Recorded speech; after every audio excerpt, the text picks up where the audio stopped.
You want to write a book or make a movie or build a house or a computer or an app? Now, it's true that we all make mistakes, and we will have many setbacks. And so I got picked on a lot. Not only did I not have any confidence, I was insecure, I was also small. So I was a great target for bullies. How precious life really is this child who is fighting an incurable disease. Now this disease is determined.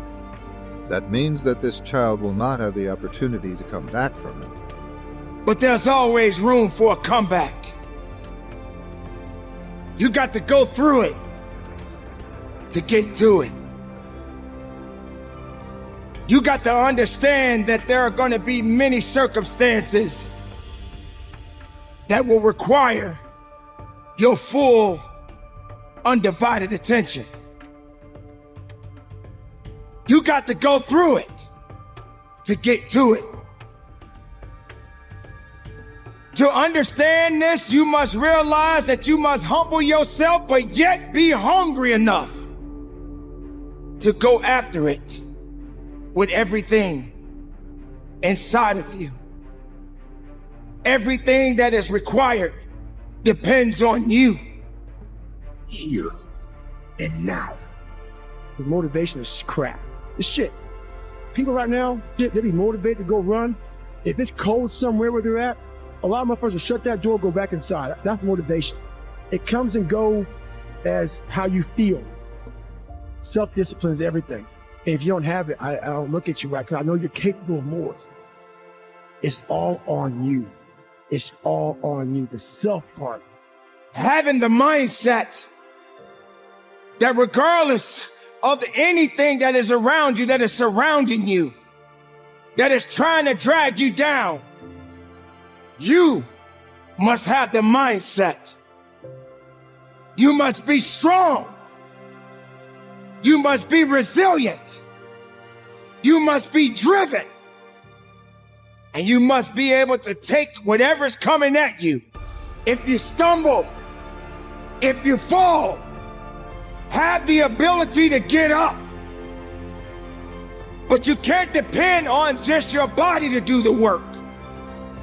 You must understand that it's a mental fortitude that will get you through it all. So many people don't have this fortitude. They don't have this attitude. But honestly, when I became a businessman, I think I became a bit of a bully when I was young. Now, this was 20 years ago, but my style of leadership was intensity, was almost beating people up into performing rather than elevating them with recognition. And so bullying can be easily sloughed off, but I want you to look at your style in business and in your family. Do you get people to elevate because you recognize, praise, and believe in them, which is what I think I'm great at now in my life, because I recognize the pain it caused other people when I was in my early 20s, when I was more of a bully, push people type leader. You'll get far more out of your life and other people by pulling them with you than by pushing them. So ask yourself this of yourself as a leader in business, in your work, in your family, or the people around you. This is an ego issue. Now let's go through some of the less obvious ego issues that you may be suffering from or people you know. Number one, seeking outside approval and reward. What we all have to do. But there are many people in the world that don't have the ability to fight.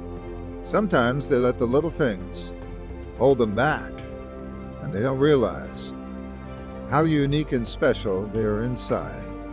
So maybe you're not fighting a disease. Maybe you're not fighting something that's going to take you out of this world. The addiction to other people's approval is an ego issue on your part. You have an out-of-control ego if you're seeking the approval of other people. Remember what I said to you earlier. You can't love yourself if you're not being yourself, and you can't be yourself if you don't believe in yourself. Remember that again. Let me say it to you again. You must hear this, okay? You can't love yourself if you're not being yourself, and you can't be yourself if you don't believe in yourself. And so when you're looking at the addiction of other people's approval and seeking that all the time, that's the symptom. The disease is you're suffering from lack of personal belief, not being able to be alone. People who are afraid of being lonely usually have an ego issue. They're afraid to be alone. They don't like to be in their own company and own presence. So ask yourself, are you comfortable in your own presence, in your own company? Again, that'll indicate to you whether you love yourself. Another ego issue is that you only hang around people who agree with you. You only hang around people who believe exactly politically what you believe, exactly what you believe religiously, exactly what you believe about society. You know, a rich life, a confident person is willing to associate with people who have different opinions and express them. I'm thinking I'm not going to feel good. I'm not going to feel relaxed. I'm not going to feel carefree. And I'm not going to feel even appreciative, like my appreciation of things. And it gets enhanced greatly after exercise. I just feel better. I feel like I can take things in for what they are rather than, you know, whatever sensory data that I'm getting from any event is just one more distraction that gets in my way. And you know, that's a lot of times how I look at things if I'm overstressed or if I'm working too much. Like our bodies, for whatever reason, most people, their associations are to avoid anything that's uncomfortable. But it's so illogical because when you look at comfort and you look at success and progress and the feelings of accomplishment and of getting past certain hurdles in terms of like how you feel about life, a lot of those are connected to discomfort. Like discomfort is your friend. This young man that is fighting to live as long as he possibly can you imagine? Being a mother or the father of this child. This could be your child. This could be my job. But yet, I'm living my life and my children are healthy. Their stronger children may be healthy and strong, but this young man, his parents, are preparing him for the final call. It really is like discomfort and not being happy and content with certain situations in life or certain feelings in life. They're massive motivators, and they're amazing at facilitating change. And yet our instinct is to avoid those and just sit on the couch and watch some fucking reality show about dudes who make moonshine with our jaw open, like it's bizarre. And for me, at least, when I get like really disciplined and really, I get really consistent with my workouts. One of the things that I almost feel momentum. I feel like there's like a push behind me, like, all right, like after I get out of the gym, I have a really good workout. I'm like, yeah, now I'm doing it. I'm doing it all the time now. And I'm looking forward to the next time. And it makes that resistance much weaker, and it makes my motivation and my discipline much stronger. I think a lot of it is based on just the consistency. You're sitting around in misery and wondering why your day is so bad. And you're having just such a tough life.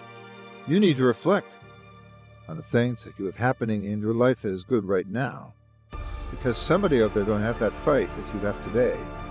Somebody out there right now is suffering. I'm not talking about the suffering that you're suffering from.